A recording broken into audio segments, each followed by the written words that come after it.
Because Sib, I know you like YouTube better. You can go to YouTube. It's fine. I just know the algorithm on YouTube is very sensitive about your first couple minutes. So if my first couple of minutes are me just like rambling on a short on YouTube, they're not really gonna like come back. But if they see like, oh, I can actually get math and science help here, they're more likely to be like, oh, okay, maybe I should come to this stream. We could also do your questions. If let me see like what the docket is so far. Sorry, do I have a couple? I do have one. Oh, Psyduck has one. Cool. And then we could do your second one as well here, Sib, if you want. This was cool. Let me make sure all my chat's running. Let's get the source here running. Shorts. Good. And then let's see if I can get TikTok to go. Bless my internet gods recently. I knock on wood.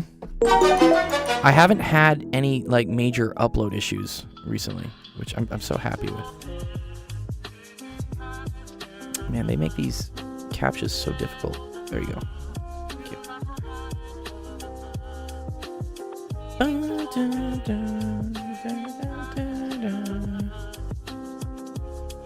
This one's perfect. Yeah, let's do it. Yeah. I don't have anyone else submitting one yet, so I would love to try to understand this. Actually, I realized it also when I was doing this one for you, Sib, you had to also recognize that this thing right here was equal to 1. So I think, in general, the way we do surface integrals, if something is in, like, 3 parameters, is we try to, like, dish it down into 2 parameters. Which in this case, usually what you're doing is you're taking something like, I don't know, in Cartesian, and then you're taking it from XYZ into just R theta. Or R theta, I guess, but then you need like Z depending on R theta as well. In this case, what they did was they defined that the space that we're looking at, instead of depending on the DS you're looking at, instead of it depending on X, Y, and Z, it only depends on X and Y. And then Z is a function of X and Y. So then I am cool with doing just a surface integral, which is a double integral, versus it being a volume integral. Which would mean I'd have to have another thing here, like some dV or something. Holy double integral, guacamole, yeah. What's up, Big Monkey Man? And then the other key thing here is that when you come up with parameterizing your space into whatever, like 2 variables, you also need to write out like whatever is in the integrand as something that is also just in terms of those 2 variables. Which this was kind of nice because the plane that spanned like this triangle was literally like X plus Y plus Z is equal to 1, which was super nice because then that's literally what this shit is. So your integral became like this and became 1 ds. And then what happened was, instead of changing this ds from a standard XYZ ds, you have to turn it into a new coordinate system, which what we created was this gx, gy, and then it's like d whatever. What do they call it? Like, yeah. They still call it like dy, dx. Yeah. And I think this term here, so this right here, which is, because I love trying to come up with what the general form of what the fuck this shit is. It needs to be something like this, where it's like dg d whatever a cross dg db, and then it's like da db. What's up, Colonel? Lag? Oh, is there lag? Oh, I apologize. It says my output's fine. It might take a second to like equilibrate. Let me make sure my live stream is actually working. Yes?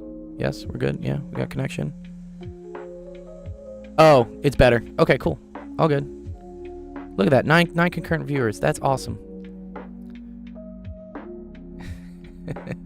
What's up, Monkey Man? One second. He says, people of chat plus Mr. Actual, Dr. Actual.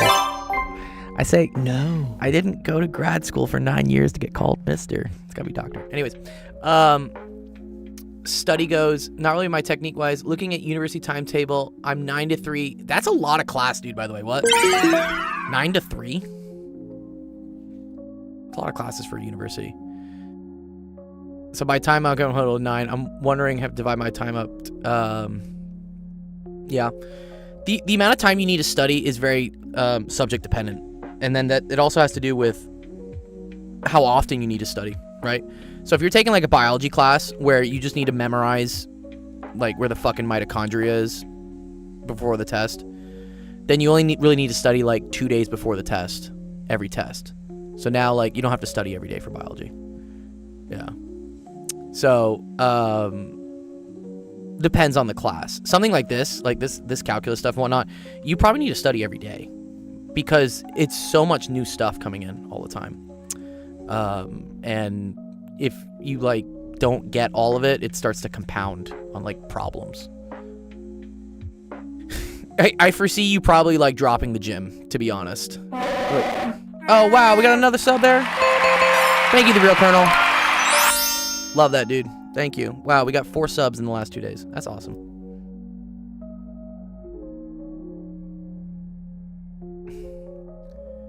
I would maybe go to the gym in the morning. I'm just gonna warn you real quick there. If you try to go to the gym and then try to study, you're gonna be exhausted. It's not gonna happen.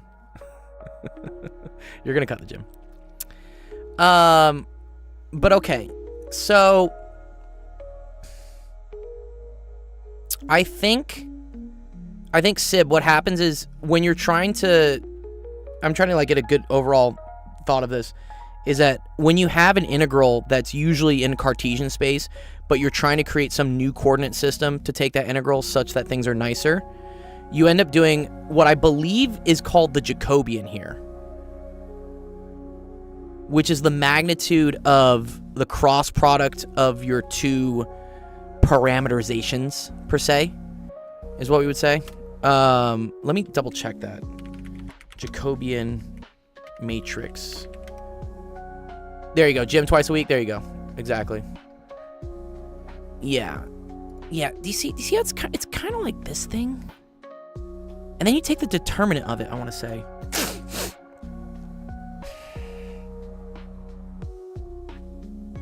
Gym and collegeable isn't manageable. Depends on how many college courses you're taking. You adjust. You can adjust. I definitely went to the gym a little bit while I was in college. But depends what your course load is. Let me say like coordinate transformation. No, it's like a change. It is a coordinate transform though, isn't it? Coordinate axis. Transform integrals Jacob. I'm just gonna type a bunch of words in and like hopefully it gets what I want. Yeah. Yeah, here we go. Yeah.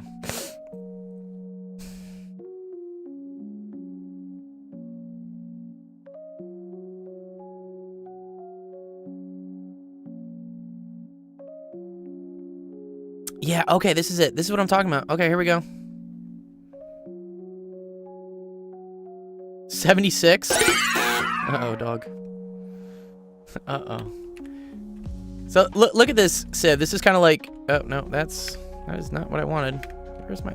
Can I get the image here? Yes, I want this image, please. Thank you. This is really cool.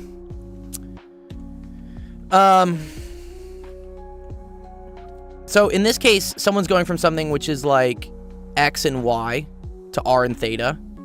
And so...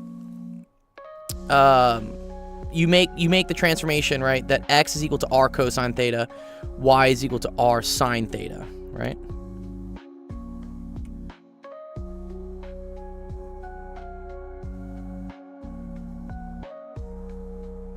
And then your Jacobian is like this big matrix where you do you do dx dr and then you do dx d theta. So you take whatever your first variable is, and then you do the partials related to your like parameter variables that you have. So here we're changing x and y into r and theta. And then this would be like dy dr. dy d theta. And then you get some cool things here, right? Because dx dr, well, that's just the derivative of this with respect to r is just cosine theta. the derivative of this with respect to theta is going to be r cosine theta. And then dx, it's dx d theta. Sorry, so it's negative r sine theta. And then dy dr is just going to be sine theta. And then dy d theta is going to be r cosine theta. And then here's the cool thing, is that if I do the determinant of this, right? Let's see, we do the determinant. This is where linear algebra comes into play, right? You do this times this. So that's going to be r cosine squared theta. And then you do minus this times this. So that becomes minus r sine squared theta. Which then this is plus plus, right? So then you just get r. Right. Oh, that's cool. And then I think that's why it's r dr d theta. And this is how you do now, instead of doing, for instance, dx dy for your integrals, if you're doing like a surface integral, right, dx dy, you now do r dr d theta. This is your new coordinate system. Yeah, this is an identity, right? Cosine squared plus sine squared is equal to 1. Yeah. So, and I think this is kind of the same thing. Because let me think. You're doing... Yeah, you do dg dx crossed with dg dy. Which I want to say is the curl of g? Let me think about that one sec. Like, what would be the curl of g? Let's say g is a function of x, y, and z or something, right? That would be... Well, first of all, it would be I, j, k. Just kidding.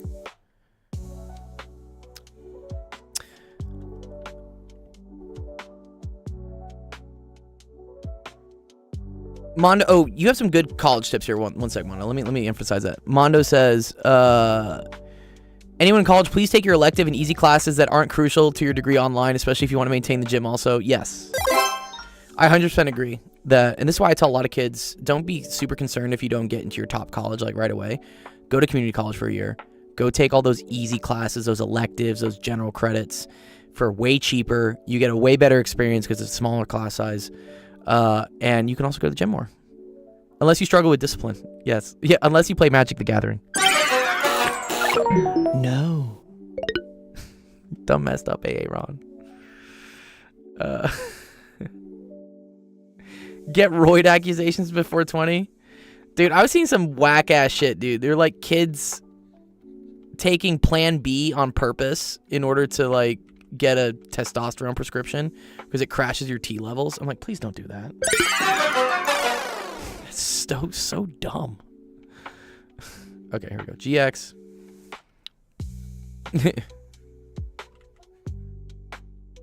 Yeah, go natty, dude. I'm natty. I've never done a single illegal fitness drug in my life. All right, let's see what happens here when we take this cross product sid, because I think something cool happens here. I think it's this, because see, then this is dgz dy minus dgy dz. I don't want that though. I want. Let me see what this is. I'm trying to like kind of derive this from like first principles, like where this comes from. I'm really curious about this.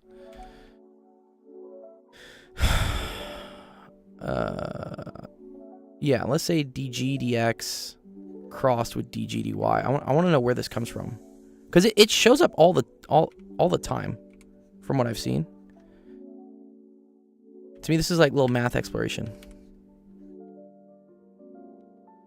Because then dg dx is still a vector. It still has x, y, and z components. How bad do you want it? Not bad enough for like my balls to fall off, dude. What? No. Like, Jesus, dude. That's always the joke. Like, guys go to the gym to like get better looking for girls and stuff, and then they quickly realize it's just really to impress other dudes. At a certain point, I mean, like, there's like the, you know, kind of in shape, but then when like you start getting to the body dysmorphia of like, do I have a 40-inch bicep yet? That's all dudes. Girls think you're kind of weird if you do that. Okay, let's do this. I think this is I, J, K. And so then this is like DG, DX, X, DG, DY, Y, DG, no. DG, DX, but the Y component, and the G, DX. This is the Z component. And then we're gonna do the same thing here. Yeah, dude, the narcissism is right, dude?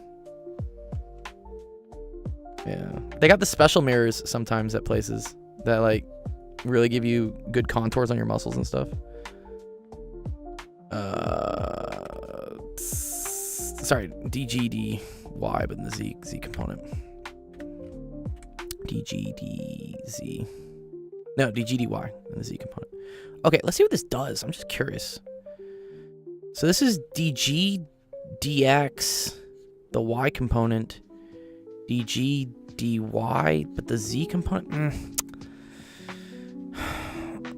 Minus DGDY, the Y component. DGDX, the Z. I don't really see a pattern here yet. I don't really want to go through the full one. Gym bathroom lighting is unrivaled. It is. It's because the lights face down and they give you the best contours. Okay. So I think this is a dead end. Sib, I was trying to like see if this was something cool to this. It's not yet. But I know it's something with this.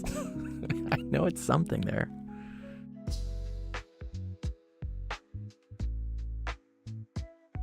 Because I think that's what's happening, is you're converting from XYZ into just XY, but in like some new coordinate axis space thing where we're on a plane. And so you're defining the plane as Z is equal to 1 minus X minus Y. Okay. I guess it's the normal vector to the plane is what it is. Is it? Yeah, it can be pretty abstract, yeah. Let's see what Monkey Man says. Realistically, I'll only be able to study about 5 hours a day on weekdays and 6 on weekends. Wow, you're brave, dude. I think I studied maybe 2 hours a day at college, maybe 3. I mean, there are definitely like bender days or like all-nighters where we'd have to work on homework for like 10 hours.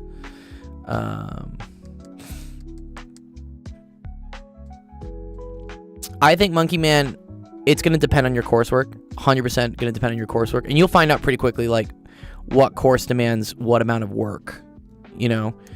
For me, for example, like, my Italian class took, like, 20 minutes for me to, like, work on per day. But my quantum mechanics class took, like, over a day per day. Like, I couldn't learn it quick enough. Yeah. Yeah. You'd Kermit? What's Kermiting? Mondo, what is a Kermit? I agree that you should take breaks in studying. Again, everybody's different. I can do about 2 hours is my max. I would say an hour is kind of the sweet spot. Hour and a half. 2 hours, I'm cooked, dude. I can't learn any more things. I need to go, like, I don't know, virtually destroy something.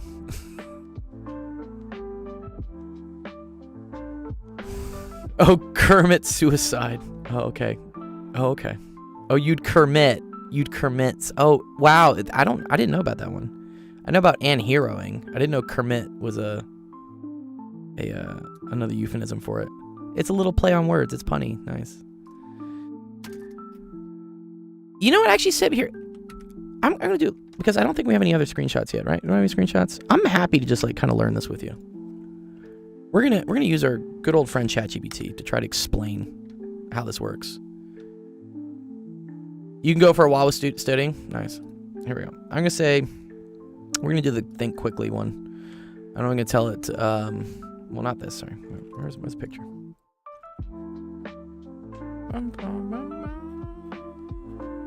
Wait, what? I had this one somewhere.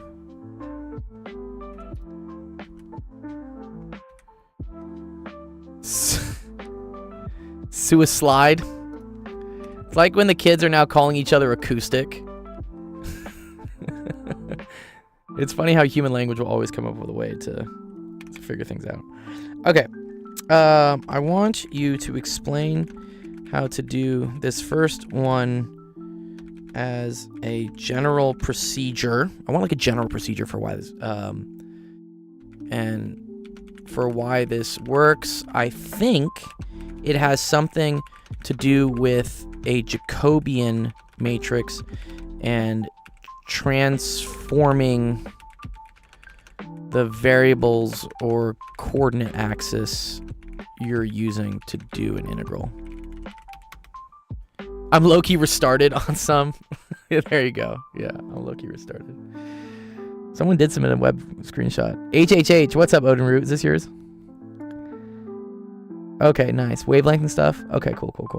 We'll do yours in like, I'll take a break from this in like 5 minutes, Odin, and then I'll do, one second, let me pull this is Mastering Physics, by the way, which I fucking hate. Mastering Physics is goddamn awful. How are your bubbles gold? My bubbles? What are my bubbles? What? Oh, my bubbles. Oh, my chat. Oh, the ChatGPT got. Oh, you can change that. You can change that in settings. Okay. Let's see. ChatGPT is giving me some cool information here. It only had to think for 11 seconds. Bless you. It said, this is a great place to say why surface integrals are just change of variable problems in disguise. Yeah, this is what I thought. I'm pretty sure this is just a change of variables. Okay. So you parameterize it, right? From a 3-space down to a 2-space, right? And you can compute the tangent vectors. And then you find the local area scaling factor. That's what they call the Jacobian for the area. Oh, this is cool. Oh, yeah. So, do people know where this comes from? When you have like... No, go back. Wait, what did you do, Bing? I did not ask you to go there. Yeah, this is a cool product of this is a result of vectors. The cross product... This dude. I think it's the area of a parallelogram. Yeah, this is it. This is really cool. Anyone ever seen this before? If you have 2 vectors and you take the cross product of the two, but you take the magnitude of that cross product, that ends up equaling the area of the parallelogram formed by it. Yeah, so here, this is kind of a cool thing. Let's watch this. So if you have like a vector A and a vector B, right? A is the blue one, B is the green one, right? And you kind of like do A plus B, but like both. You do A plus B and then like B plus A. Yeah. And then if you take the cross product of this and you get the magnitude of it, that ends up equaling the area of this. Okay, so cool. So this is kind of the same thing here. They're saying if you have 2 tangent vectors to whatever your surface is, and then you take the cross product of those two, that gets you an area element, per se, or surface area element. Oh, you learned the parallelogram thing today? Yeah, this is cool. This is why, again, things you guys learn in middle school, high school, you're like, when am I going to use this? It comes up in this shit later, dude. It never leaves you. Yeah, I don't like this. This is like too much. Determinate JT, J transform J, like no, stop. Okay, and then you replace f by your new thing, and then you integrate over the parameter domain. Why this works? This is the heavy math terms, so a little scary here. Says the map G is approximated by its linearization.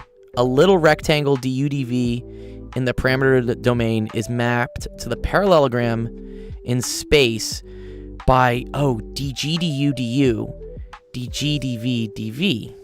Ah. Oh, okay. That's cool.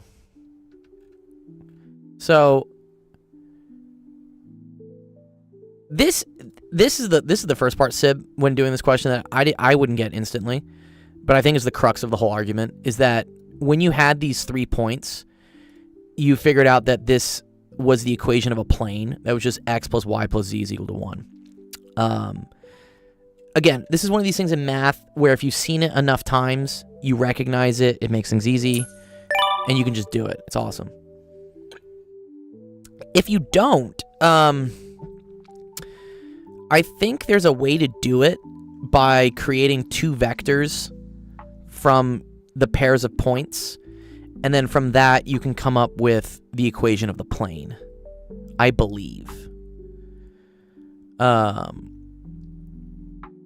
Yeah, that's the tricky thing.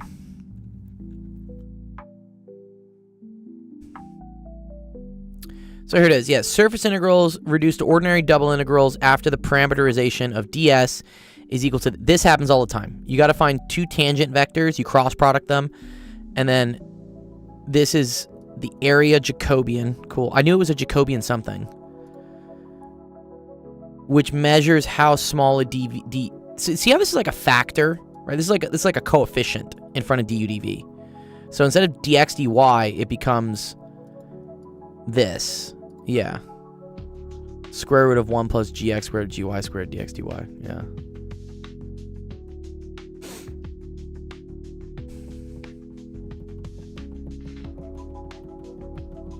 And then if the integrand is a constant, because it's something from your plane equation, then it's super easy.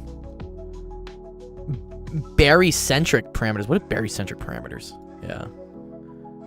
You know what we'll do, Sib? Here, let me help out Odin with his physics, and then I will go back and show you why these 3 points determine this plane. Like how you can do it for any like basic case, maybe. Because I think something that might come up on your questions a lot is they're going to give you like points, and you want to be able to quickly determine what the equation of that plane would be for those points. There is a way to do it. And actually, I need to remember it, so it'll help me out if I help you out to learn it, because I don't remember it.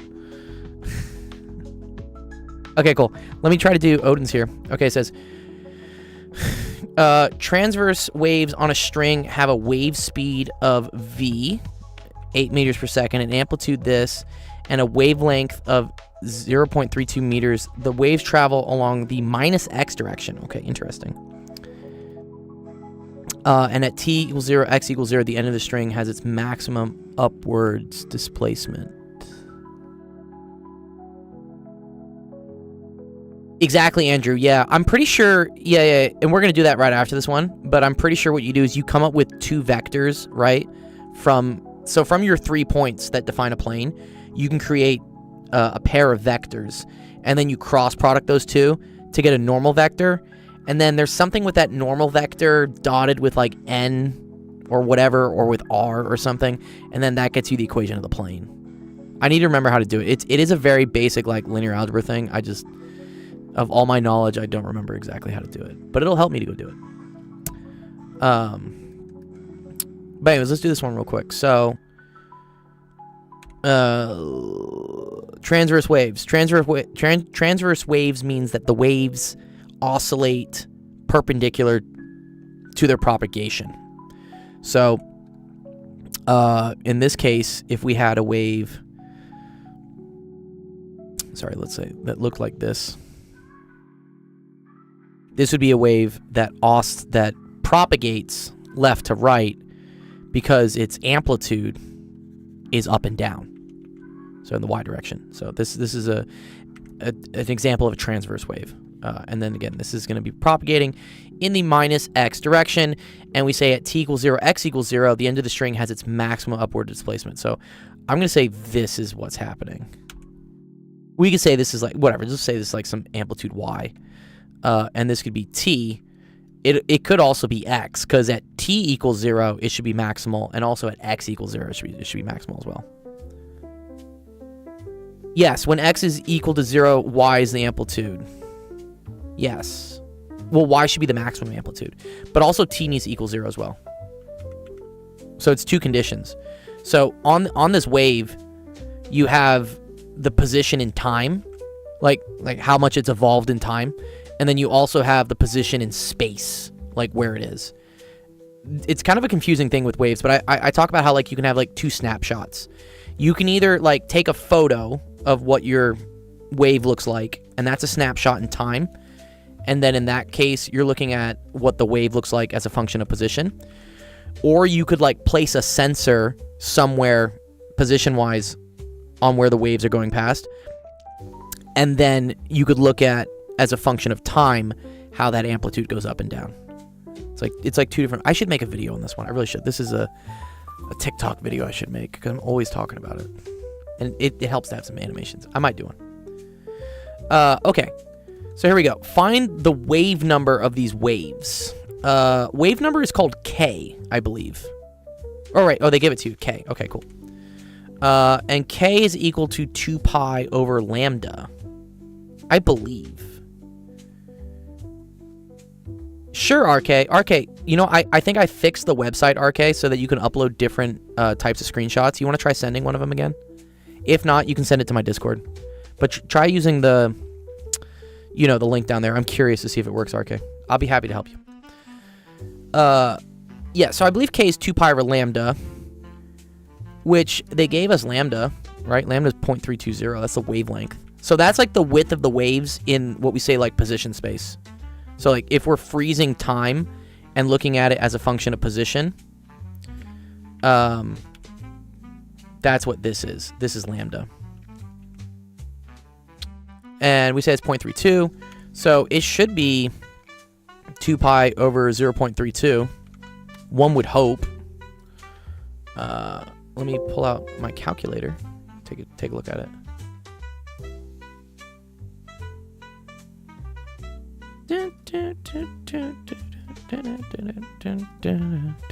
Okay, calculator. Let me turn this on. Okay, so 2 pi. You gotta make sure everything's in meters too, right? Divided by 0.32. So 19.6 should be K. I think it is. You tell me if Mastering Physics likes this. I think you should, right? I hate Mastering Physics, by the way. Okay. Write the wave function describing the wave. Ooh, this is cool.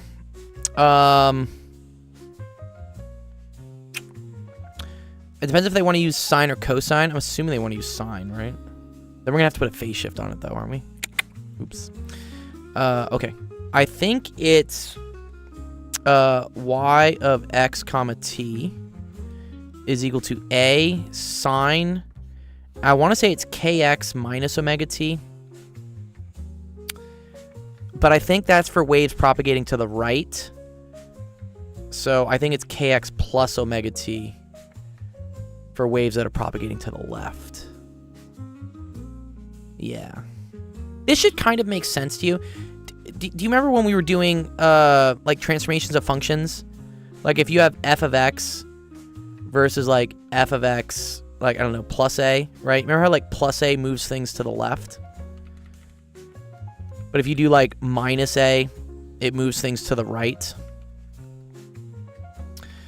The other example of this, right? If you had, I don't know, like x squared plus 2 versus like y is equal to like x minus 3 squared plus 2. Remember how like subtracting is technically moving things to the right? You have the same thing for your assignment? Oh, that's cool, Lafuku. We'll see if you got it right. The algorithm knows what you're doing, dude. TikTok knows all, dude.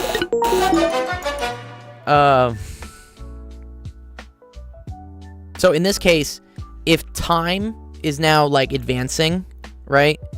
The plus means that as time goes up, this thing moves to the left. That's kind of where this comes from this little thing here as well. So I believe you put a plus. We already know what K is. K is equal to this. We gotta get omega. And we gotta get... Oh, we know what amplitude is. Amplitude's 0.07. Okay.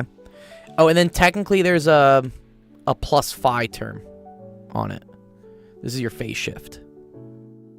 And I think because this thing is maximal at 0, 0, and sine is you know, minimal, or like it's 0 at 0, 0, we're gonna need to shift this, or I could just write this as cosine.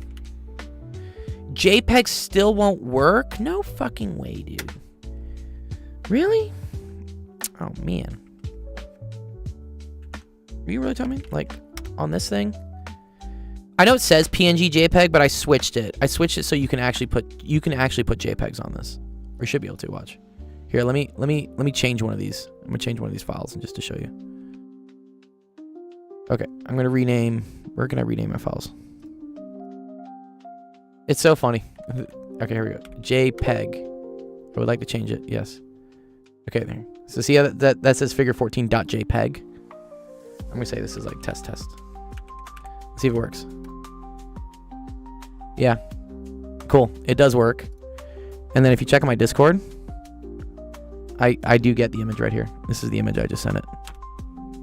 It's pretty cool. I use ChatGPT actually to code that whole thing.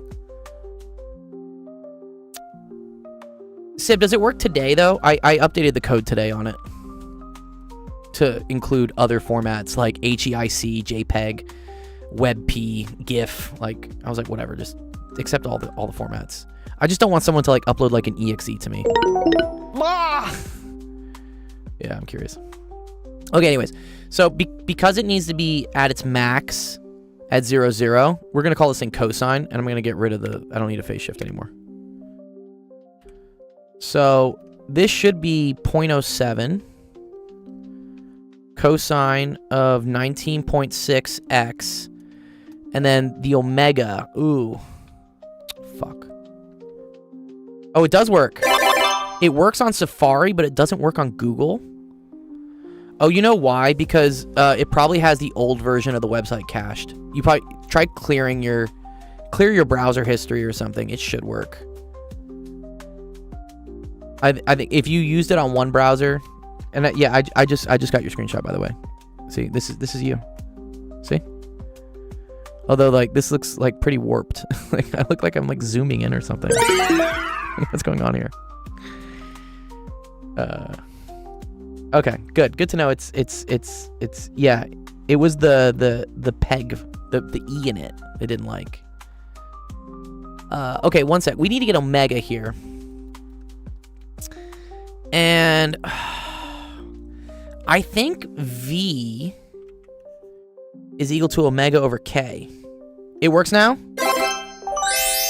Nice. Yes, cool. Thank you guys for telling me that. Fascinating that, yeah, the difference in it working was .jpg versus .jpeg. I think this is old. I think this is deprecated. I don't think people use this anymore. Correct me if I'm wrong. I'm pretty sure this is the standard. We can ask ChatGPT real quick. What's the standard JPEG or JPG? I'm just curious.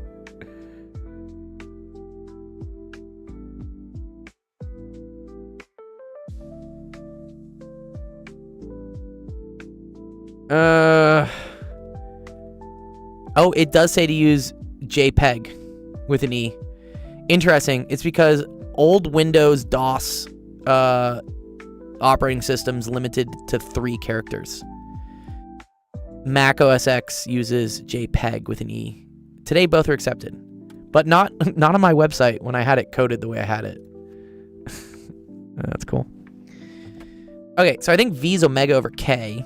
So K, I think that's correct. Actually, let's go back to asking ChatGPT real quick.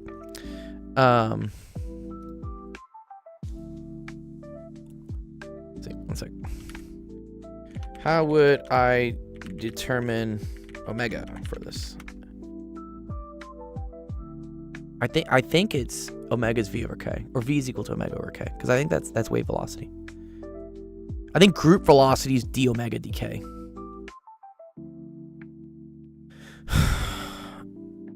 Okay, but I don't need all this stuff. What?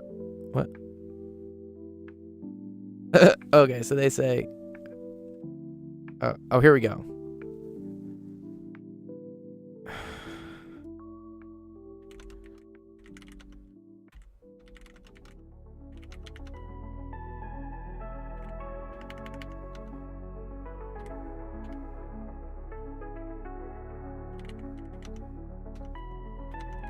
I think it's just KV.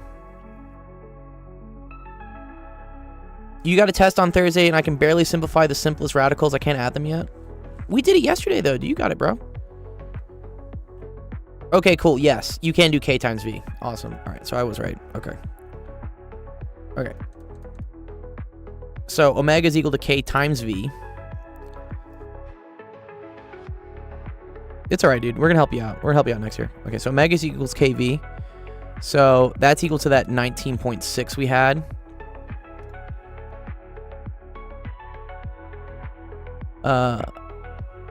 Times 8. Or here, we can actually just take this. Sorry, this times 8. 157.1. So we're gonna say like plus 157.1 T.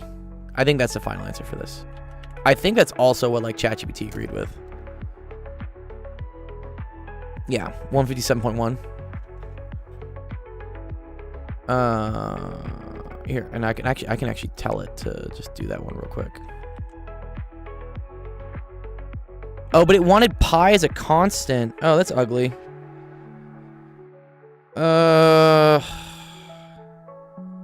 Okay. This is where, like, I wonder if mastering physics allows you to just throw the decimals in, or if it's really going to be, like, a pain in the ass about, like, forcing you to use pi as a constant. You just gotta divide pi out everything. Here we go. Okay. Yeah, sure. Sure. Okay. If you divide a pi out, this is what you'll get. Yeah. Because I'm pretty sure this is this, and then this is this. Okay, cool. All right. Cool. Good question. I like that one.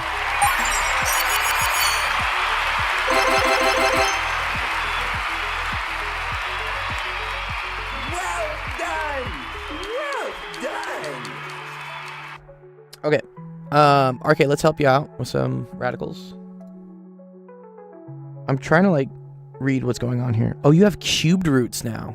Oh. We gotta teach you how to do surds for cubed roots now, dude. Oh, that's mean, bro. Fuck. Okay, fine.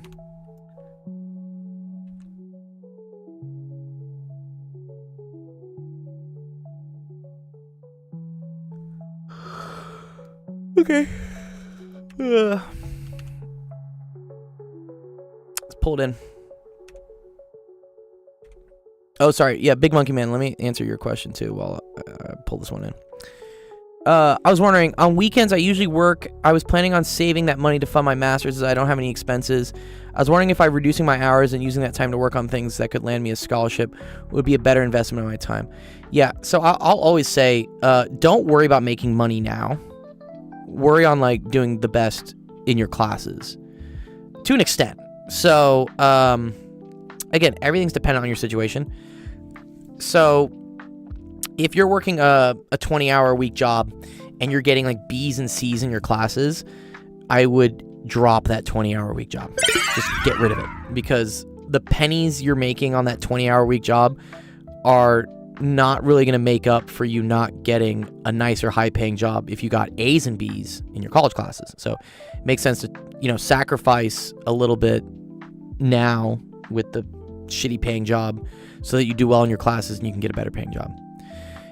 If, again, let's say you have the same 20-hour per week class, but you're getting a 95 in all your classes. That's great. Some people would be like, oh, wait, but I want to get 100. I should start shaving some hours off of my job. I don't think so. I think once you're in that, like, high A, mid A territory, it's like diminishing returns to, like, cut other things to, like, try to get that A plus, like that. I want to get 100 in the class or something. You should take, this happened a lot in my, it was the pre-med physics class I taught at UCLA during the spring quarter. I had some students that, again, doing very well in the class, have like a 97, they have a 98, but they would spend so much time trying to argue with me so that they could get a couple extra points to get like a 99 or a 100. And I wanted to tell them, you know, man, like an A's an A. Or there is no difference in GPA between an A and an A+. So your transcript, whether you get an A or an A+, will give the same number of points. So rather than spending all this time trying to go from like a 97 to a 100, you should take that time and go develop another skill or another hobby or like another club or another, just something, dude. But like, don't be wasting all these hours for that extra 3 points that isn't going to do anything. Especially, it's an intro physics class. I understand if this is like something that's advanced and really relevant to what you want to study, then cool, yeah, dump your heart out into it. But to me, it's like you're just grinding points for like diminishing returns. Yeah. Yeah, exactly, Monkey Man. Yeah, use that time to work on projects. Yeah, or non-class stuff. Yeah, extracurriculars, any of this stuff. That stuff will get you scholarships. Not whether you got a 98 versus a 96 in an intro physics class. No one cares about that.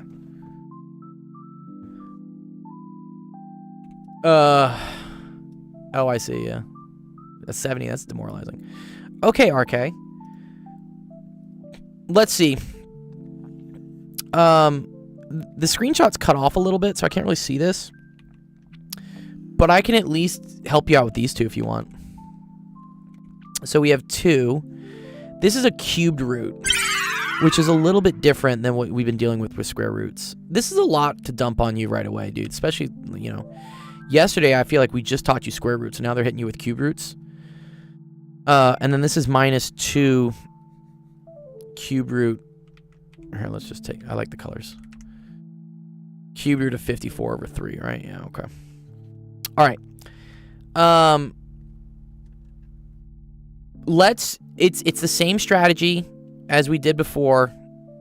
What was it, here? Where do we do it? Here? Yeah, this like huge mess.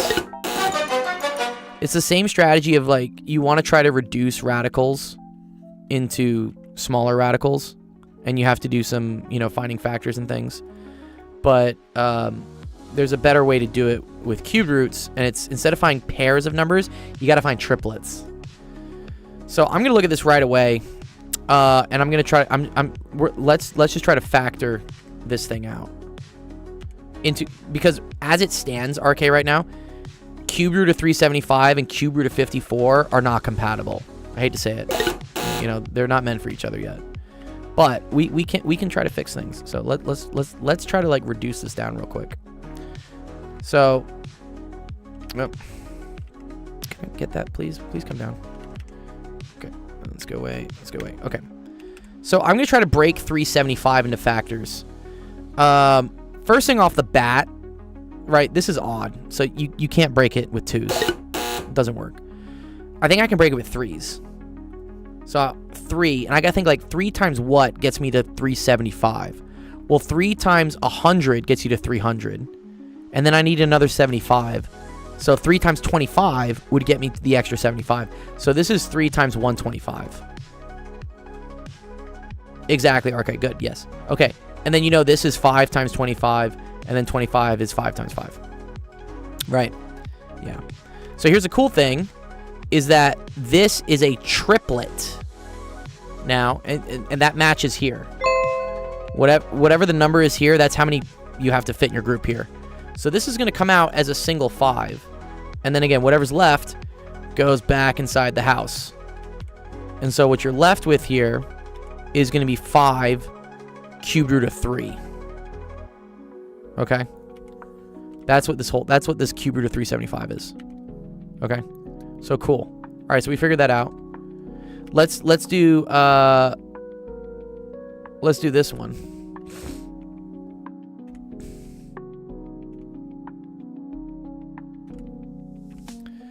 So cube root of 54. I know 54 goes as like 3 and 18. 18 goes as like 3 and 6, and then 6 goes as 3 and 2. Another cool thing here, right? We got a triplet. Perfect. So this is a triplet here. So that's going to come out as a 3. And then you're going to have the 2 left over inside the house. Okay. So now what you end up getting is the cubed root of 3. Sorry, the cube root of 2 times 3. 3 cube root of 2. Yeah, that's what this is. Okay. So, working back to what we had here, right? This thing is going to go away. And now is going to be replaced with 5. So times 5. Cube root of 3. And then this is going to be 2 times 3 cube root of 2. This simplifies to 10 cube root 3 minus, and then this is 2 times 3 divided by 3. These 3's cancel. If you're multiplying by 3 then dividing by 3, you don't need to do it like twice. Like, you know, make your life easy. This goes away. And so this is just going to be 2 cube root of 2.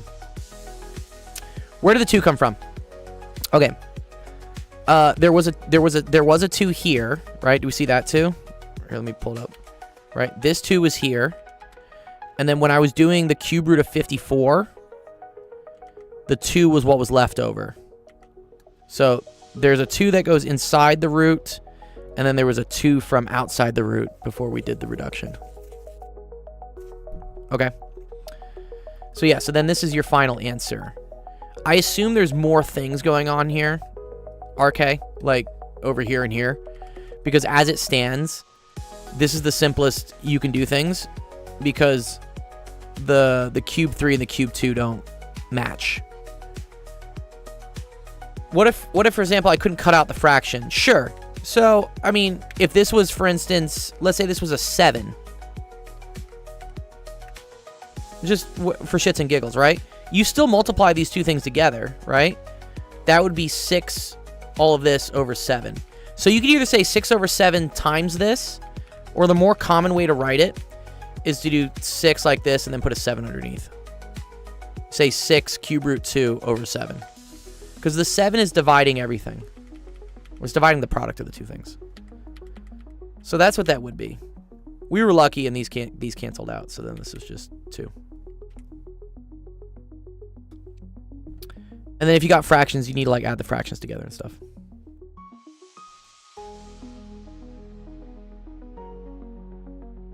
So you would leave the 7 there. You would, yeah, you would. Yeah, you would leave it there.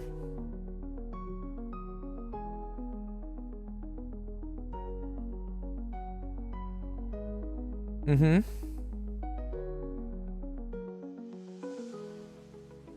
Nice. Okay, was there any other ones, RK, you had questions with? That didn't make sense?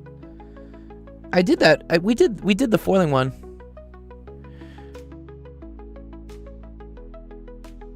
At the start.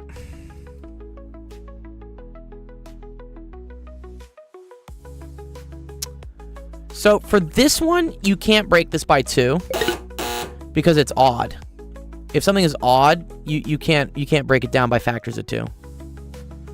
This one you could. Yeah, you're saying if I wanted to break this one down first? Yeah, you totally could. So, yeah, the other way you could have done this, if you want to see.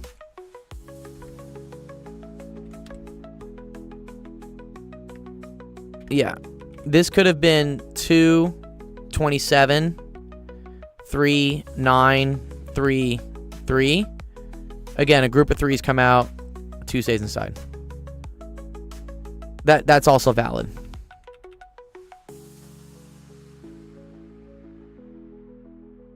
The order you do it doesn't really matter. You could have gone even more. You want to see even goofier ways to do this?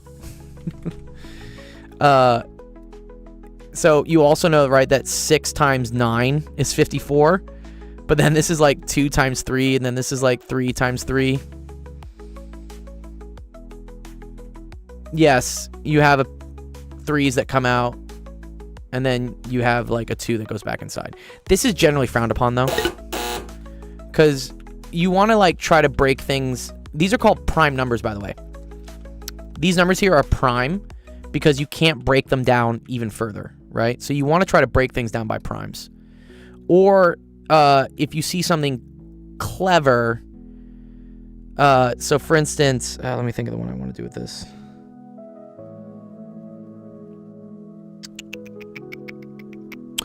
Yeah, like 160, for instance. Here's an example of one you could do. Like, so 160, you could break as like 4 and 40. So even though 4 is not prime, because, right, 4 could be broken down into 2 and 2, you know you can break 4 into 4 and 10, and then this instantly, like, pulls out a pair. And then 10 can't break any further because it's just 2 and 5. So there's no more pairs. So this is one way to, like, take a shortcut. But in general, this is called the prime factorization of a number. We can say that 54 is the same thing as 2 to the first times 3 to the third.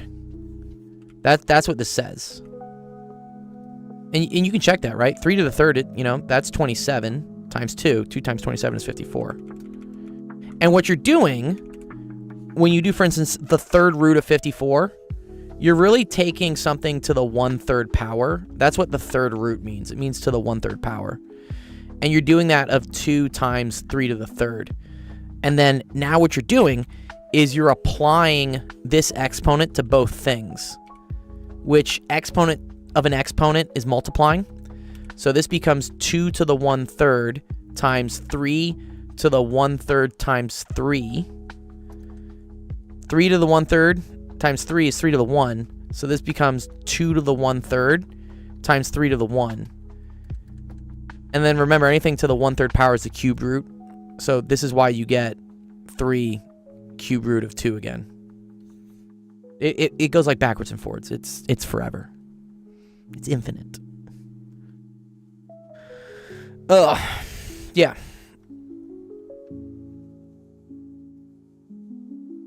How would you simplify the fractions for the ones we did yesterday? You mean all this stuff? This stuff was nasty.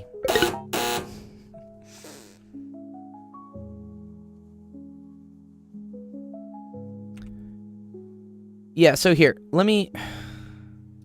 Okay, wait, can I not... Where is this one? There we go, thank you. Okay, let me pull that one in. No, that's not what I want, sorry.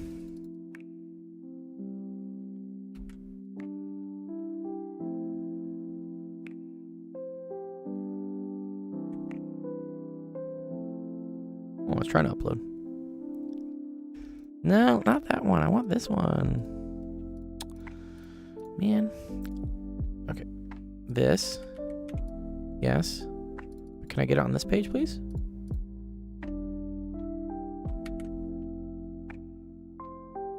No. All right, one sec. I will get it. Technology these days.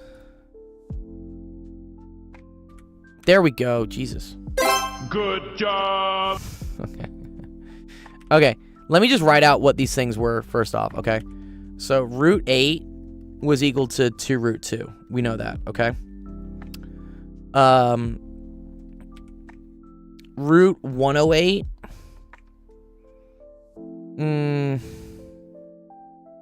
I think it's 6 root 2. Make sure that's what it was. Root 108 was... Oh, sorry, 6 root 3. That makes sense. Wow, 254, 227, 3, 9. Yeah, 6 root 3. This is 6 root 3. And then root 48 was 4 root 3.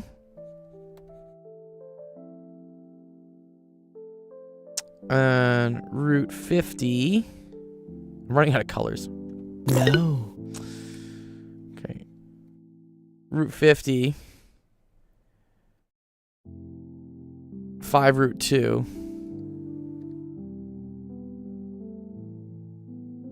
And then root 18. Thank you, man, dude. Have a nice sleep. A nice night, Big Monkey Man. Thanks for coming by. I always appreciate the questions about college stuff. I'm always down to help out with that. Yeah. Okay. And root 18. Fuck. What was that? 3, 6, 3, 2. 3 root 2. Okay. Now, what we will do here, RK, is I'm going to substitute each one of these things in to show you like where the fractions go, okay? So the first one was 3/4, and then instead of root 8, right, I'm going to write times 2 root 2, okay? And then we had minus, and then this was 5. And then instead of root 108, I had 6 root 3. Okay, let's move this over. And then we had minus 5/4, and then instead of root 48, we had 4 root 3.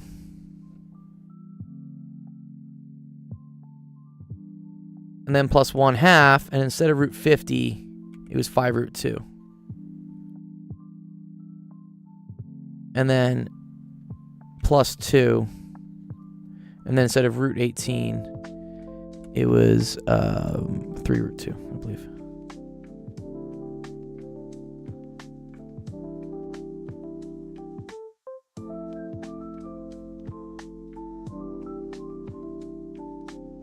Okay, RK? Do we see that so far? So let's go do them like step by step, right? So looking at this one, right? This is 3 times 2 divided by 4. Don't even mess with this yet, okay? 3 times 2 is 6. 6 over 4 root 2, right? 3 times 2 over 4. 6 over 4 is the same thing as 3 over 2. Root 2. And then usually what we do is we just take this thing and we just like keep it up top. So then this would be 3 root 2 over 2. That's how we would write this.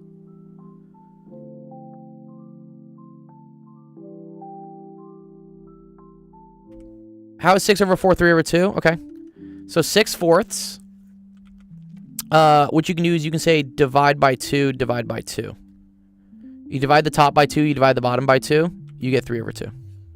This is reducing fractions. It's a very important thing to know.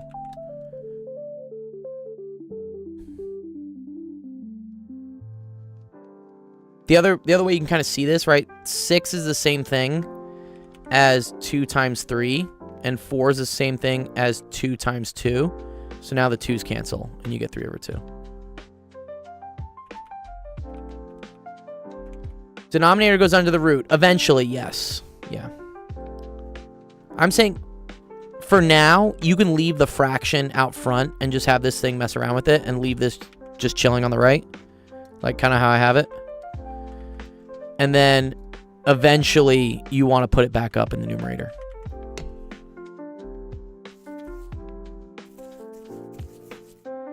It's because of this, right? So if you have, let's say you have like 2/3 times 8, right? This is the same thing as 2/3 times 8 over 1, which is the same thing as like 16 over 3. Or actually, it makes it even easier. Sorry. Let's say like 1/3 times 8, okay? This looks kind of weird. This is the same thing as 1/3 times 8 over 1, which is the same thing as 8 over 3. Okay? So instead of leaving like a fraction here and a non-fraction, we usually take this thing and we put it up top. Like this. Makes things nicer. Yeah? Okay. So then let's look at this one. This one doesn't have any fractions, so we're great, right? So this is just 5 times 6. So this is just going to be 30 root 3. Okay? And then there's a minus sign in front of this.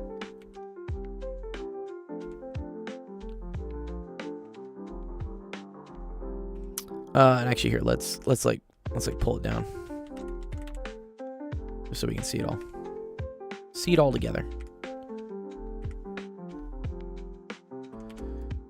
Okay. Now let's look here.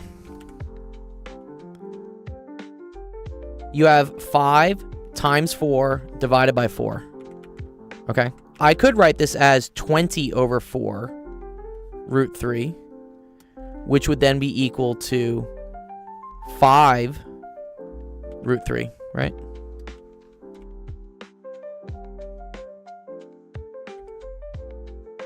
And then there's going to be a minus sign here. The other way, if you want to be smart here and just like save yourself some time, is to recognize if you're multiplying by 4 and dividing by 4, these go away. So you don't need to deal with that. And then it's just 5 root 3. Does that make sense, RK?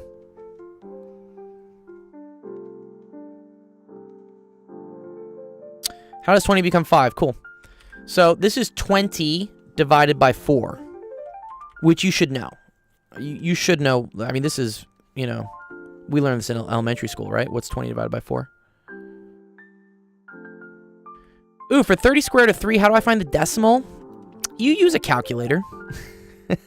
You can approximate what the square root of 3 is. You know it's in between 1 and 2. And I know that the square root of 2 is 1.4. So I could do that. So it's probably like 1.7. There are a bunch of other methods you can do that. You can do like what's called like Euler's method or something. There's a bunch of fun shit you can do to make it work. But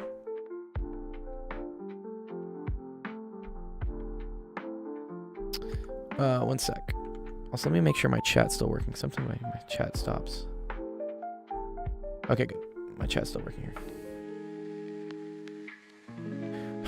Why do I leave that last fraction like this? Well, we leave it as a 5. This isn't a fraction, right? Oh, you're talking about this one. You're talking about, well, this is not the last one. For this, okay, this is 1 times 5 divided by 2, which is going to be 5 over 2, root 2, which is then the same thing as 5 root 2 over 2. Oh, you said the first one. Okay, let me look at the first one. This one. Well, this is 3 times 2 over 4. So that becomes 6 over 4, which becomes 3 over 2. This is a fraction. This is not a whole number, right? So that's why I write it like this. This here was just 5 times 6. That's a whole number. That's just 3. That's just 30. This was 5 times 4 divided by 4, which is 20 over 4, which is 5.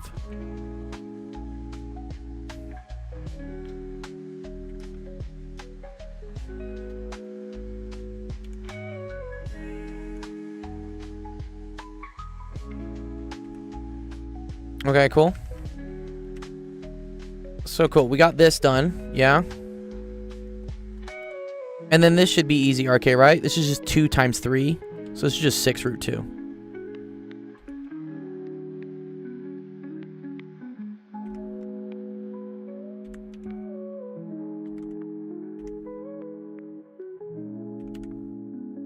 Okay.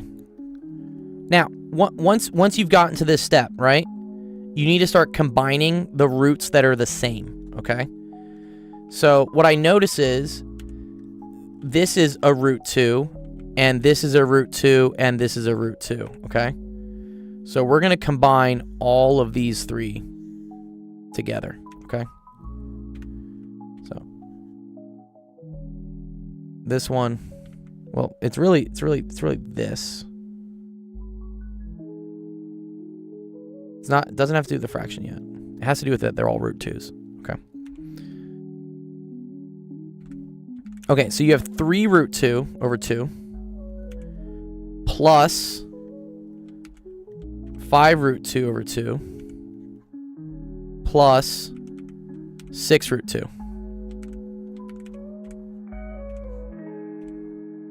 Okay? Let's try to combine these, okay? What I notice is that there's a root 2 in all of these things, okay?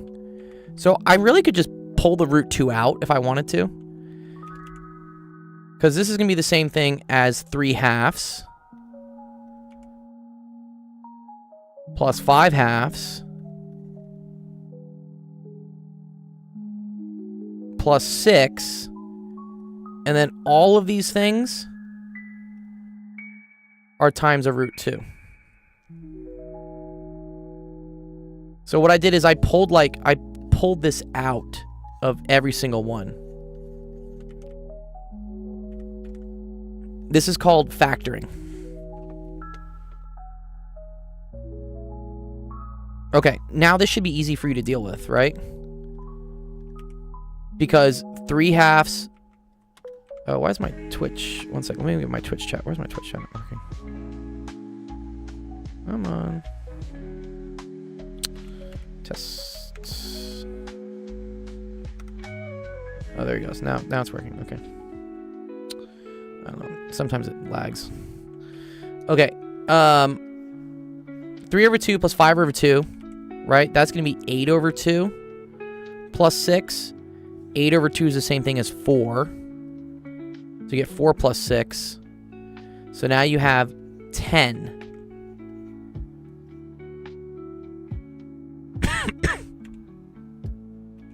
Root 2.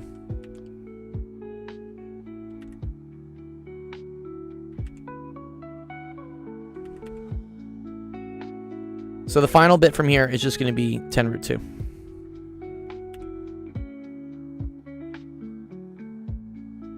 Okay. All right, now we need to look at the other stuff we had. Which, ooh, I'm running out of colors, but let's do this one. Okay. So we have a root 3 here and a root 3 here. Okay.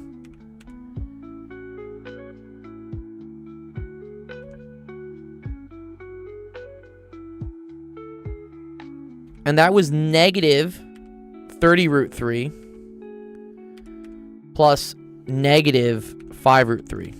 Or you could just say also minus 5 root 3. This combined now becomes negative 35 root 3. Okay. So then adding them all together, your final answer is 10 root 2 minus 35 root 3. Yeah. Does that make sense?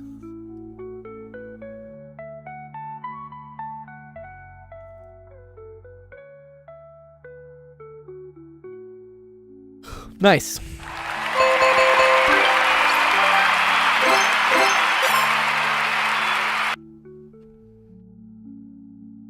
You still remember a long time ago when I learned the quadratic equation song? How does your song go, Sib? Mine's like, x equals negative b plus or minus the square root of b squared minus 4ac all over 2a. That's how I remembered it.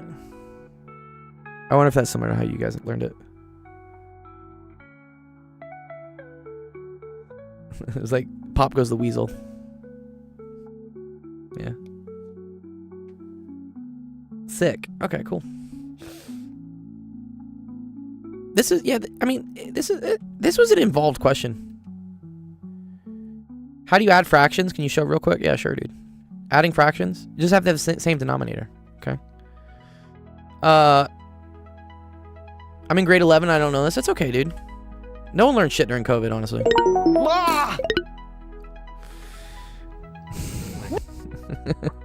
Okay. Yeah, okay. So if things are the same denominator, you're okay. So same denominator is easy.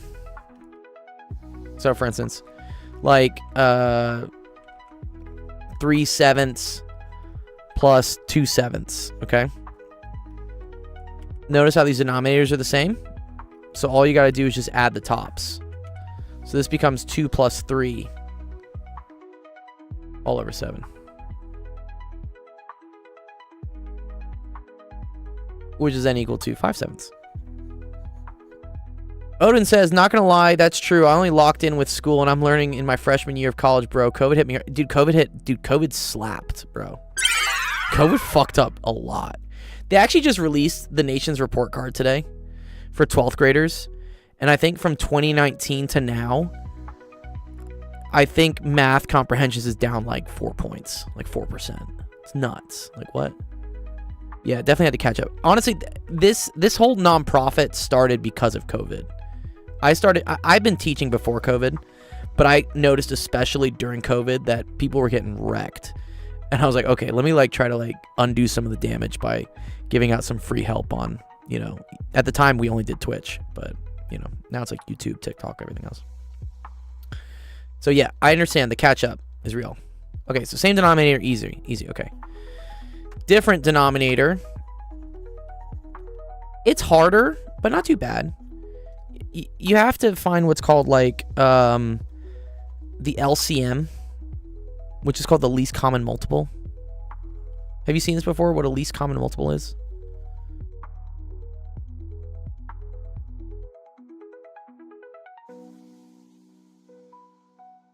So let's say, for instance, you have 5/12 plus, I don't know.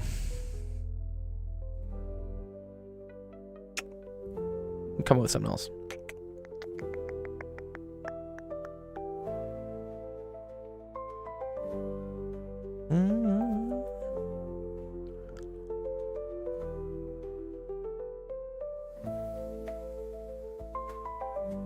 Oh, I got a good one. 5/12 plus 1/8, right? This is scary, yeah. You want these things to have the same denominator. There's a couple ways to do this. So you can either multiply each thing by the other denominator. So for instance, I could multiply this by 8/8. And then I could multiply this thing by 12/12. And look what you get. You'll get 8 times 5, so that's 40 over 8 times 12, which is 96. And then this is 12 times 1, which is 12 over 8 times 12, which is 96. Now they're the same denominator. So you can add the tops. So this becomes 40 plus 12 over 96, which is equal to 52 over 96, which you can then reduce. If you divide this by 4 and you divide this by 4, you end up getting, I think it's 13 over 24. And this is like the simplest form. Okay. This is kind of this is kind of like the brute force method for doing it. I'm gonna show you a simpler way to do it. This is like brute force. How does reducing work? Yeah, reducing is you just figure out like what goes into this, but also goes into this. And then you divide both things by the same thing. So, for instance, when I had my 52 over 96, I could have done it this way. So 52 over 96, I know 2 goes into both of them, right? So I would do divide by 2, divide by 2. Okay, 52 over 2 is 26. 96 over 2 is 48. I can divide this again by 2. 26 over 2 is equal to 13. 48 over 2 is equal to 24. So I was smart, and I was like, I'm just going to divide it by 4 instead of dividing by 2 twice. But both ways work, okay? So reducing the rule with fractions as long as you do the same thing to the top that you do to the bottom, you can do whatever the fuck you want. Yeah, you just divide until you can't anymore. Yeah, exactly. 100%, dude. Yeah, that's exactly correct. Okay, but let's show an easier way. So again, this works, but this sucks. So let's come up with like an easier way that you can do it.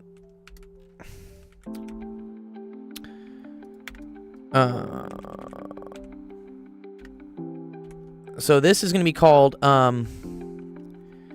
using the LCM, least common multiple. Okay. So what I'm going to do, instead of like multiplying this by 8 over 8 and this by 12 over 12, I'm going to be smart, and I'm going to try to figure out a smaller number that both of these things go into. And let's see how that works. So I'm going to start writing out the multiples of 12. Okay. So we got 12, 24, 36, 48. I don't think I need to keep going, right?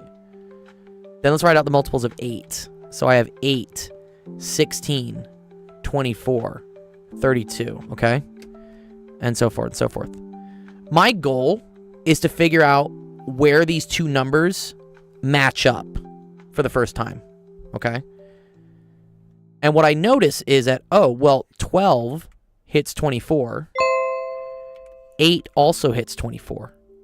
So 24 is the least common multiple. It's the lowest number it's the lowest multiple of these two numbers, right? 12 has a bunch of multiples. It just keeps going, like forever.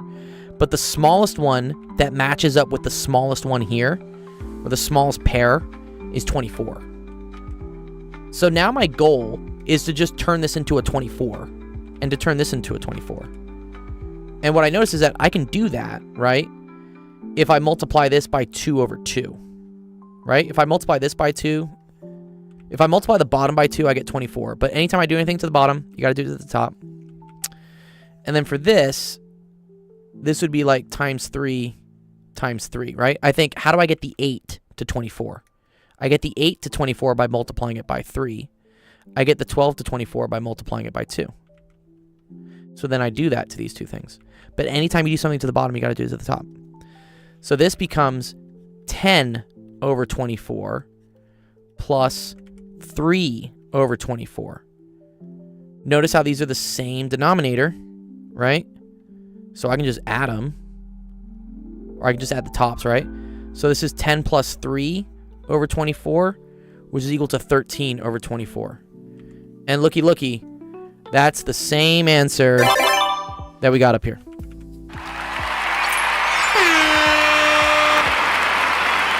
Even Elon approves. I might need to remove that one from my GIF. It was funny at the moment. Okay. Does that make sense? A kind of like cool little crash course into how you can like add fractions. Yeah, nice. Yo, what up, Demented, dude? You wanna come say hi? Come say hi to me, dog. What's going on? Yo, how are you, Yo, what's up, brother, dude? How's college? Oh, not too bad. I just started my first year for the second time because I switched to mechanical engineering instead. What were you beforehand? What was your engineering before this? Biomedical engineering.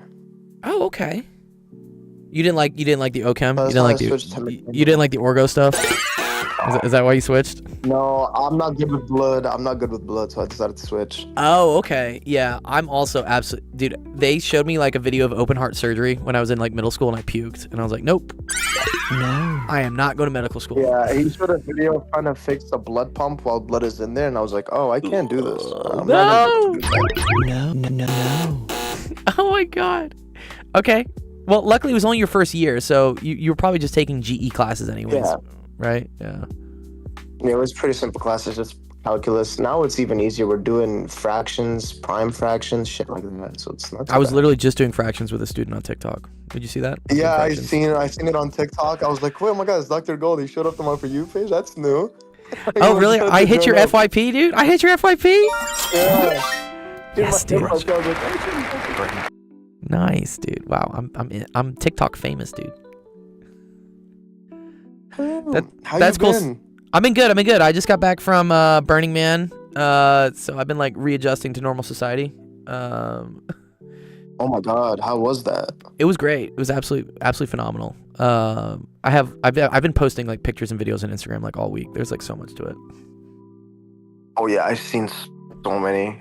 Yeah, lots of Storm stuff. Yeah, but yeah, no, it's good. The school year started, so I've like picked up with teaching again. I taught at UCLA a couple quarters. I taught a summer class. I taught a spring class. What else is going on in my life? Yeah, right. So much stuff. But yeah, no, it's been good. We got students coming in and stuff. I'm getting back in the swing of things. You're starting. Don't say you're starting your first year of college again. You're really starting your second year. Tons of people switch their majors, by the way, bro. It's still your second year. Like It was weird switching. I don't know. I had to take like a gap year basically because it only starts in like September. They don't do like April to the June. They're like just like start of. Oh, I see. You mean for like your specific degree courses? Yes, I agree that. Yeah. They are kind of weird with that, where there's a track where it's like mechanics 1, mechanics 2, mechanics 3 or something, and you can't take mechanics 1 in the spring of the next year or something. Exactly. Yep. I see. Okay, but you're really in your second year of college. You've just like switched majors. Yeah. No, that's totally fine. You're fine, dude. I'm not done yet because then I'm gonna go from college to uni, trying to do nuclear engineering. Nice. I kind of like nuclear fission and stuff, like how you split the atom. That was sick. Yes, dude. Getting That's to see so the sick. video and stuff. Sick, dude. Yeah. I've seen Ontario Tech is the one I want to try to get into because they have a literal nuclear plant under the school, and I really want to go there. Oh, that's cool. Do you know what type of reactor it is? Ontario Tech. I actually do not know. I did a lot with like fusion research. So the other side of nuclear engineering. I mean, fission's a lot easier to do these days. Yeah. Fusion's impossible. I wonder what type of reactor they have. Ontario Tech fission reactor. Did you ever watch Chernobyl, the HBO series one? Oh yeah, I've seen a little bit of it. That was like insane to me. Yeah, that's called an RBMK reactor. Oh, okay. They call it an SMR reactor, small modular reactor. Oh, that's cool, man. So they're trying to do like small nuclear reactors, which is I think kind of the future, honestly. Yeah. That's sick. Yeah, look at these. These are the fuel rods, right? Or sorry, it's a graphite. So much stuff. Like I want to go into like the detective. They have like, yeah. Dude, I don't know. That stuff is sick. Having to actually work on nuclear reactors there for your like studies. It's like, whoa, wait, what? Man. I think it's the only uni that does some of that. Yeah. Weird. I don't want to blow up the fucking school if I like make one small mathematical mistake. You done messed up, Aaron! Yeah, don't do it, dude. Don't blow up the school. That's one way to get kicked out. Dude, that's cool, man. That's sick, dude. That's so sick. Yeah, because you're gonna do a master's, I guess. So you're gonna get your undergrad in Mechie, and then you'll go do your master's in in nuclear engineering, I guess, right? Yeah. Yeah. Nice. Okay, cool. Wait one sec. Okay. But in my opinion, it's like one of the coolest universities. It's like, I know it's not as popular as like Yale or Harvard or like other universities like that, but like the facilities they have feel like very futuristic. Exactly, yeah. And I say this a lot to students. Don't worry about the name and the clout and whatever. What's really important is that it has the opportunities for you to do like the research and stuff that you want to do. So yeah, again, if you want to do nuclear engineering, it helps to go to a school that has a fucking nuclear reactor to engineer on. If you go to Yale to try to learn nuclear engineering, like you're gonna get a shit education because they don't have anything to do with nuclear over there. Yeah, that's cool. Nice. All right.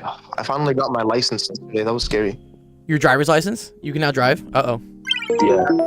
Watch out for the roads. Yeah, Demented's on the roads, dude. Demented's on the road. Do they make you learn how to drive stick? No. I'm really upset about that. It's so funny. Nobody knows how to drive stick. I asked it in my class I was teaching. I said, who in this class, raise your hand if you know how to drive manual, and one person raised their hand. Out of like 200 kids in my class. I was like, wait, what? Only one of you can drive stick? Yeah. It's just not taught anymore. But if you ever go to Europe and stuff, it's like 100% necessary. Oh my god, I am moving to Europe. Oh shit. I'm worried now. Nice. Sick. All right, I gotta work on another question, but it's so good to hear from you, Demented. I appreciate you coming by, dude. I'm glad life is well. Please always come by, dude. What classes are you taking this quarter or this year? Do you have any like physics or you are gonna take physics for sure? Great math. Yeah, physics is next year. Right now it's just basic maths, but I will stop by because it's been a while since I've done math. So I'll be stopping by. We can help you out with the fractions and stuff, dude. I got you. Perfect. Okay, awesome, dude. Great, awesome, cool. Love to hear from you, Demented, dude. Good job. All right, you're good, dude. Be well. Nice. Sib, if you're still here, I will do how to find the equation of that plane. If you still want to do it, that's okay. We don't have any other questions today. We've been pretty chill. Pretty chill day today. But I did say I was going to do it. Sib's like, yeah, I'm here. Hell yeah. Okay, let's do it. Okay. Good. Maybe it's actually a very simple derivation. I think it kind of is. I think I'm just like dumb. But okay. So in general, if you have these points, yeah, let's draw out what these points are. For sure, Demented, dude. I'm glad I popped up on your FYP, man, dude. Always come by. Always come by. Say hi. Demented's like an OG. Demented, you've been in my server for probably like, I'd say at least 2 years, maybe 3. I forget how old I am sometimes. I'm like, what's going on?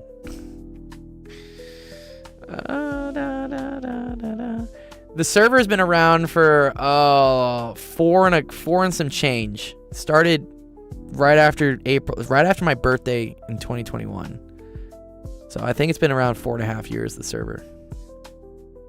You joined early 2022. Yeah, so bro, what? Yeah, that's almost 4 years. Yeah, 3 at least. 3 and something.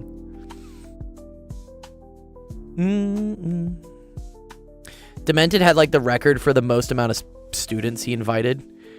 You broke my invite system, I remember, because you were part of some other server, and he got something like 100 or like 200 people to join my Discord, and this is when my Discord was small. I only had like probably a couple hundred people in Discord, and Demented like doubled my user count by just dumping my invite on like one of his servers. It was hilarious. I remember I had to like there's always like a growth period to like servers, and I had like an incentive where I gave out like money basically for people inviting people, because I didn't think people would be as successful with inviting people into the server, and Demented just got like a fucking truckload of people to join, and I was like, okay, cool, here, I'll just cash you out like $100 or something, but I can't pay you for all these. It's like so many people. Yeah, it was fun. Good times. Okay, so you just skipped. Yeah, you went straight. You said, I'm going straight to level 3. I'm done. I think what we do here, Sib, is we're gonna create 2 vectors. So I'm gonna create a vector from like this point to this point. I'm gonna call this vector like A. And then I'm gonna create a vector from this point to this point. I'm gonna call this vector B. And then if I cross product these 2 vectors, because these 2 vectors like encompass the plane of the triangle that I care about. And if I cross product 2 vectors in a plane, I get the normal vector to the plane, which is gonna be we'll come with the color. It's gonna be like this. This is gonna be like A cross B. Anakim says, just lurking while I get some other things done on my other monitor. I don't remember where I followed you from, but it's probably... Oh, nice, yeah. We do have a lot of other awesome education Twitchers. Edu-Twitchers. I haven't heard that name before. Edu-Twitchers? That's actually really cool. I am an Edu-Twitcher. And an Edu-Talker. And an Edu-Tuber. Edu-Cord. That's another one. Yeah, here, let me dump the... I need to update this list, honestly. But those are our friends. I know Don has a new name. He's no longer Don Does Math. It's Don Factorial. But he's another good friend of ours. Well, you just created it, Anakim. Good job. Okay, so let's come up with what this vector is. Okay, so like vector A. So you always just do like finishing point minus starting point. So that's going to be 1, 0, 0 minus 0, 0, 1. So that's just going to be equal to 1, 0, -1.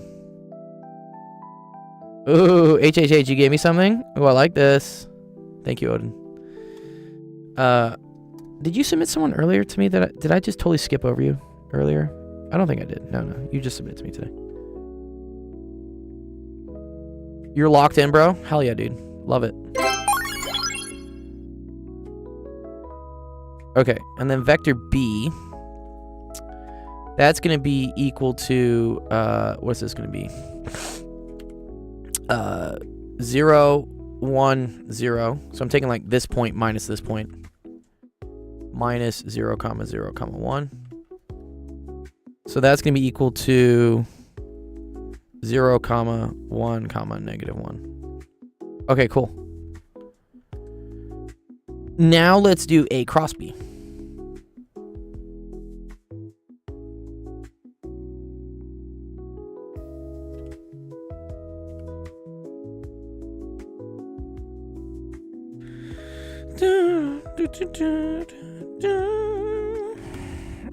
Okay, I, J, K.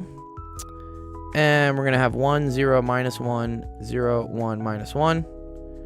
So then let's block. Let's do the determinant. So 0 times minus 1 is 0. Minus 1. It's plus 1. So this is going to be plus 1 in the I hat direction. And then minus. So it's negative 1 minus 0. So that's plus 1. J hat. Okay. And then plus 1. Oh, brilliant. Okay, 1 K hat. Awesome. Okay, so that's 1, 1, 1. Okay, so that's the normal vector. I believe this is called n. We would call this n. Now let me remember where this comes from. So equation of a plane from 3 points. There's a way to do this. One second, let me make sure.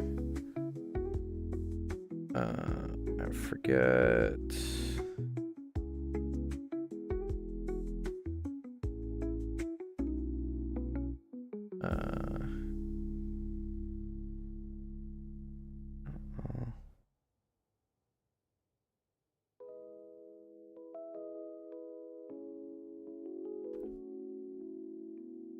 Okay.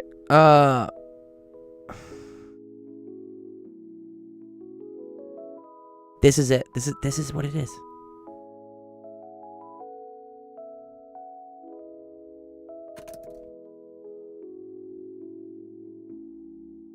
Okay. This is the equation that we need to know for okay, so once you have a normal vector and it contains the point. Oh, you know where this comes from, Sid? This is really cool, actually. It's because, like, the dot product of two things that are parallel to each other has to be 0, right? No, the dot product of two things that are perpendicular to each other has to be 0. Yes. I want this in vector form, sorry. Equation of a plane in vector form. Why I keep showing my Google Ads summary? Where is it? It's like n dot r. Yeah, this. Oh, yep. Love Paul's math notes. He's so great. Yeah, this is it. Yeah. N is orthogonal to the plane, so it's also orthogonal to any vector that lies in the plane. Uh-huh. Where is our 0 point again? Okay, cool. This is cool. This is finally, like, making sense to me after I've taught it, like, again, for, like, the 50th time.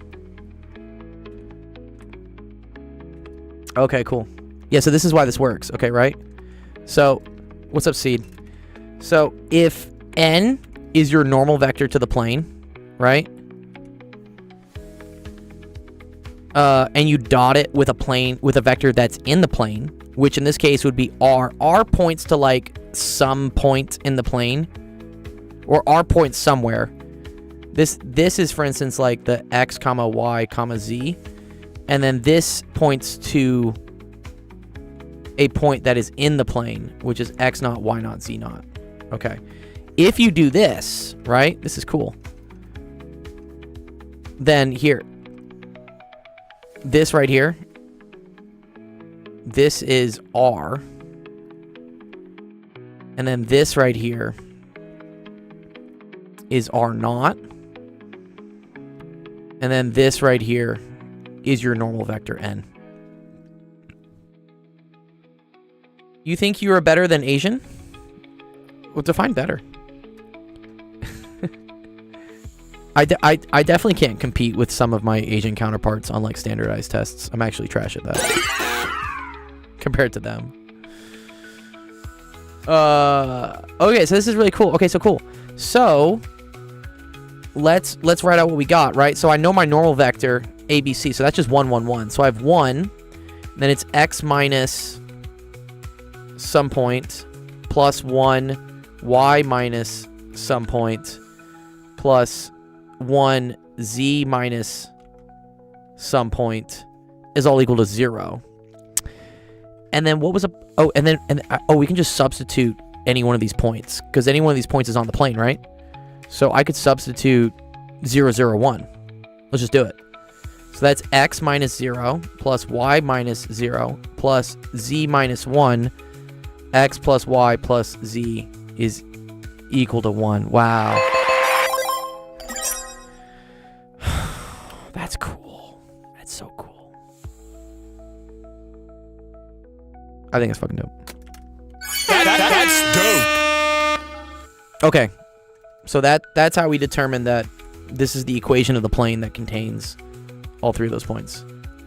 Which I think was like, again, the crucial step. Once you figure this out, you know that this is basically just 1. And then all you have to do is parameterize the space, which x, you pick like one thing to fix, like x goes from 0 to 1. Cool. How does y relate to that? And then z is a function of x and y. Nice.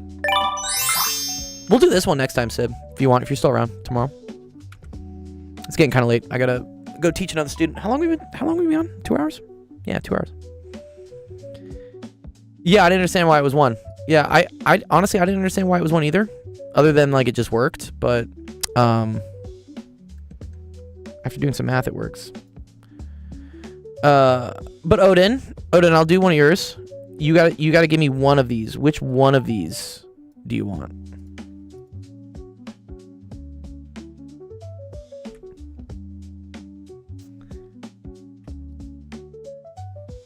Big Unk, dude.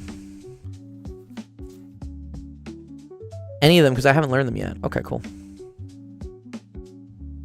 Well, I think we literally just did this, bro. The vector for the line containing 2 points, right? That was literally what we did here, right? If you want the vector between 2 points, you just subtract the 2 points from each other, right? From here to here.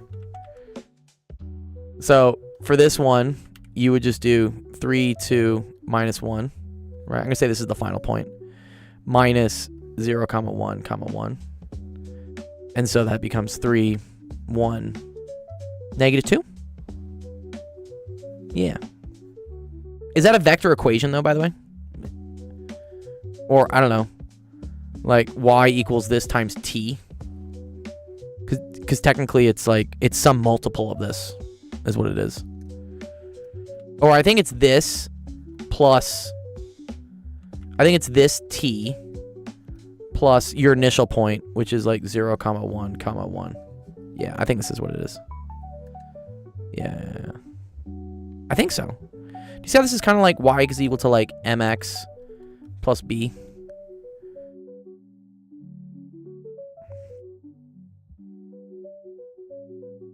Like this is kind of like the slope between the two of them. I think so. I mean, let's go check. Let's go check our friend chat. Our friend chat, dude. Here, solve the first one.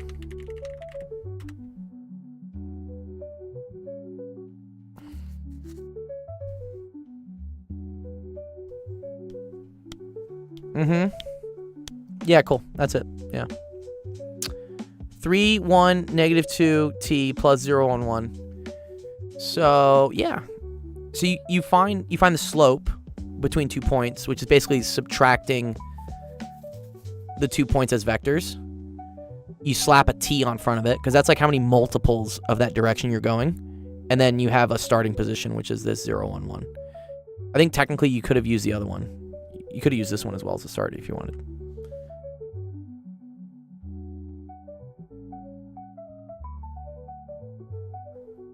Interesting. Find the equation of the plane containing the two parallel lines. Yeah, that's light work, right? This is actually very cool.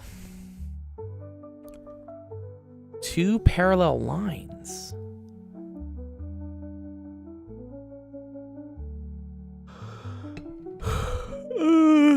Yeah.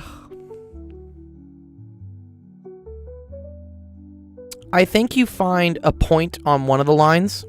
So here's my thinking for this.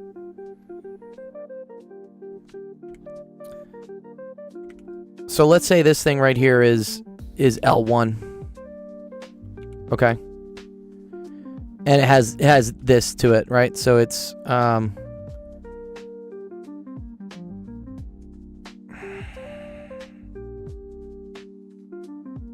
this is called parameterized form, right? Because if I plug in a value for t, I get different points. Let's pick one of the points. Let me pick, for instance, when t is equal to 0. When t equals to 0, the x coordinate is 1, right? So let's just draw it. Let's just say, cool. You have 1, comma, when t is 0 here, this is also 0, comma, and then when t is 0 here, you have 1 minus 1. Okay, cool. So let's pretend that's a point on L1, right? And then I have another line, which is called L2, and it's parallel to it, right? And I'm gonna pick another point on it. I'm gonna pick a point here when t is equal to 0. Let's see what we get. So that point would end up being 0, 1, 2.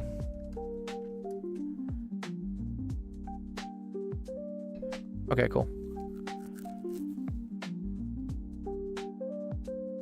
Now, here's the cool thing. I can construct, look at this, I can construct a vector in between these two things, right? I can make a vector from here to here.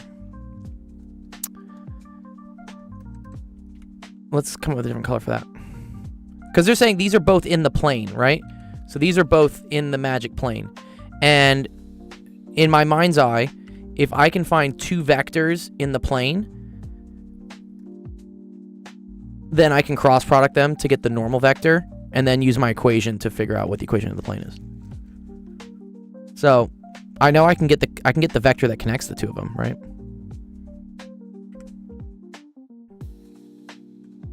This may be unnecessary. I'm just doing it the way that I just instinctually think how to do it based on like what we did with SIB, right? So let's call this like vector A. So A is going to be equal to this thing minus this thing. Oh, fuck.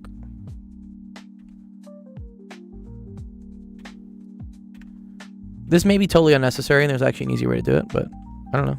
I think it works. 0 minus 1 is negative 1. 1 minus 0 is 1. 2 minus minus 1 is 3. Cool. I can find another vector by just picking another point. Let's pick another point here. Let's for instance pick the point t is equal to negative 1. If t equals negative 1, then this becomes 4. 1 minus 2 is negative 1. 2 plus 2 is 4. Okay? And we can make another vector, which I'm gonna call this vector B. Okay? And then I know for sure I have two vectors in the plane. So vector B is going to be kind of the same thing. Except instead of this 0, 1, 2, going back to 1, 0, minus 1 on the blue, it's going to be 4 minus 4, 4 minus 1, comma 4. Okay, and let's see what we get there. 4 minus 1 is 3. Negative 1 minus 0 is negative 1. 4 minus minus 1 is 5.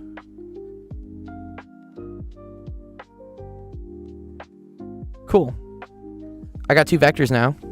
Let's cross them. So now we do A cross B. Because that'll get me the normal vector.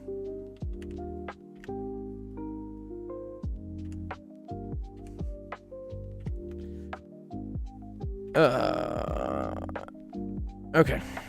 So negative 1, 1, 3. 3, negative 1, 5. We got to do a determinant, right? So that's going to be 5 plus 3, which is 8. So we get 8 in the I hat direction. Minus,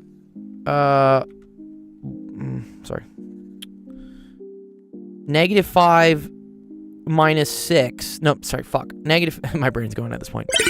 Negative 5 minus 9. Negative 14 minus, so it's plus. So plus 14J. Okay, then let's erase this. 1 minus 3 is negative 2. Cool. Okay, so 8, 14 minus 2. That's our normal vector. Okay? Then the formula is the normal vector, so 8, 14 minus 2 equals 0. And then we just pick a point on the plane, which I could pick any one of these points. I'm going to pick this 0, 1, 2. So I'm going to say x minus 0 plus this, y minus 1 minus this, z minus 2. So that's going to get me 8x plus 14y minus 14. I'm going to write the minus 14 underneath. Minus 2z plus 4. Minus 14 plus 4 is negative 10. So then you move it over on the other side. So you get equals 10. You can divide everything by 2. So 4x plus 7y minus 2 is equal to 5. That should be the answer. Let's ask ChatGPT. I want to see how it does it. It probably honestly just took 1 point and then it used it. It took the parametric form and then turned it into a vector or whatever. Nice, let's do it. Cool, yeah, awesome. Yeah, easy. Minus 4 minus 7, 1. Is that what I got? Yeah, basically. It's off by a negative, but it's okay. 4x plus 7y minus z equals 5. 4x plus 7y minus z equals 5. We did it. We did it. That's pretty fucking cool.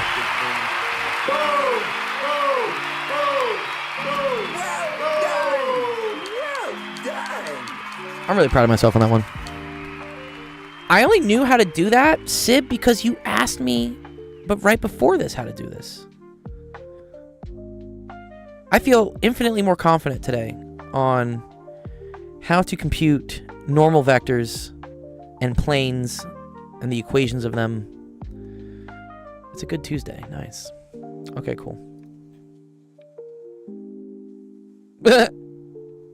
Right and standard form identify and graph the quadratic. We'll do this later. Okay, cool. If that's it for today, let's close out the stream.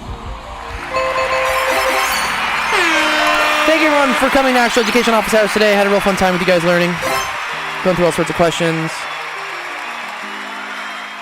Please come on by tomorrow. We got another stream. I might have to start it early actually, now that I think about it, because I have to be down in Costa Mesa at 5 o'clock.